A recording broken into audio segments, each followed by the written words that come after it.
Aujourd'hui, il y a beaucoup de nouvelles intéressantes en provenance de la Transnistrie.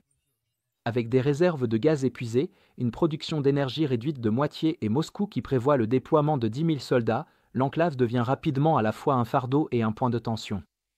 Cependant, derrière cet effondrement local se cache un risque plus grand. Si la Russie perd son emprise sur la Transnistrie, elle perdra également l'avantage stratégique d'une éventuelle avancée future par Odessa. Depuis des mois, les signes de tension s'accumulaient.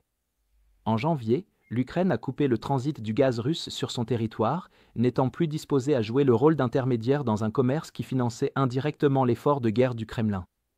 Cette décision a plongé la Transnistrie dans une crise énergétique. Moscou a réagi par des livraisons à court terme, réacheminées via la Hongrie, mais les volumes sont restés faibles, irréguliers et soumis à une pression politique immédiate, tant de la part de la Moldavie que de la Russie. Cependant, cela était intentionnel, la Russie aurait empêché la Transnistrie de recevoir des importations d'énergie en provenance de l'Ouest, préférant laisser la région souffrir plutôt que de risquer de perdre son influence. Si les pays occidentaux intervenaient et amélioraient la situation, la population locale pourrait commencer à remettre en question sa dépendance envers Moscou. Dans le cas contraire, la Russie s'assurait que les Transnistriens restent dépendants grâce au gaz. Pendant ce temps, la Moldavie a refusé de jouer le rôle de fournisseur de secours. Le gouvernement de Chisinau a interrompu les livraisons de gaz liquéfié et supprimé progressivement les approvisionnements centralisés vers la Transnistrie, arguant qu'on ne peut pas s'attendre à ce qu'ils soutiennent un territoire séparatiste toujours en conflit gelé officiel avec l'État moldave.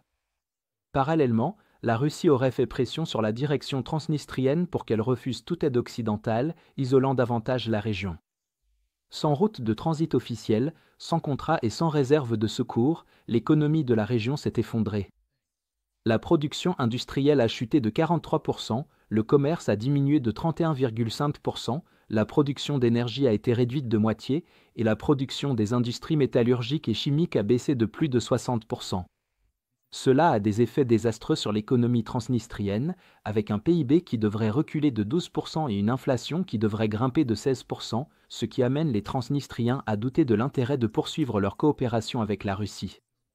Cependant, pour maintenir son contrôle, Moscou se prépare désormais à déployer jusqu'à 10 000 soldats en Transnistrie, soit une augmentation spectaculaire par rapport au contingent actuel de 1 500 hommes, selon les services de renseignement occidentaux et moldaves.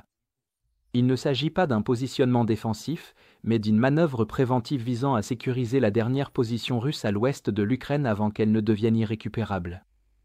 Ce renforcement accroîtrait les risques de confrontation avec la Moldavie et ses soutiens européens, mais pour Moscou, perdre la Transnistrie signifierait renoncer à une zone de déploiement clé pour de futures opérations. Ce déploiement prévu s'accompagne d'une ingérence croissante de la Russie dans la politique intérieure moldave, où elle soutient un candidat pro-Kremlin face à un rival favorable à l'ouverture de négociations officielles d'adhésion à l'Union européenne, ce qui augmente les enjeux tant pour la Russie que pour l'Occident. Le renforcement militaire, l'ingérence électorale et la pression économique poursuivent tous le même objectif stratégique. La Russie cherche toujours à créer un corridor terrestre reliant le territoire principal à la Transnistrie. Si Moscou laisse tomber la Transnistrie, elle perd à la fois son dernier point d'appui à l'ouest de l'Ukraine et sa seule chance de relier cet avant-poste à de futurs gains territoriaux. Un corridor terrestre réussi de Kherson à Odessa n'a de sens que s'il se connecte à une base transnistrienne viable. Sans cela, la Russie se retrouverait face à deux mauvaises options, abandonner ses ambitions ou se préparer à une invasion à grande échelle de la Moldavie. La première option serait humiliante, la seconde extrêmement risquée. Contrairement à Donetsk ou à la Crimée, la Moldavie ne compte pas de population russe suffisamment importante pour légitimer une annexion par référendum, ni de solution de repli en cas d'échec. Si la Transnistrie s'effondre et que la Moldavie ferme la porte, la Russie risque de perdre la raison même de tenter une avancée vers le sud. Dans l'ensemble, la crise en Transnistrie dépasse largement une simple crise énergétique locale, elle marque l'effondrement potentiel de l'avant-poste le plus occidental de la Russie et met en lumière une vulnérabilité critique dans la stratégie régionale de Moscou. Le déploiement de 10 000 soldats traduit un sentiment de désespoir, non pas une démonstration de force, mais une tentative désespérée de conserver une position dans une région où la Russie détenait autrefois tout l'avantage. Si l'Occident reste concentré et que la Moldavie continue de refuser toute légitimité à l'enclave séparatiste, l'effondrement de la Transnistrie pourrait marquer le début de la fin des ambitions russes de corridors terrestres. Et, avec cela, un coup majeur porté à l'idée que la seule puissance militaire peut remodeler l'Europe. Si vous êtes contre l'invasion de l'Ukraine et que vous souhaitez soutenir le travail que je fais, pensez à vous abonner à notre site d'actualité indépendant. Vous y trouverez nos analyses stratégiques exclusives, des aperçus complets de tous les fronts et des vidéos d'analyse tactique régulières.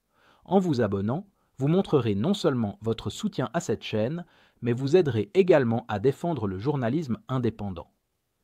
Le lien vers notre site est dans la description. Merci d'avoir regardé ce reportage et je remercie tous ceux qui ont décidé de nous rejoindre.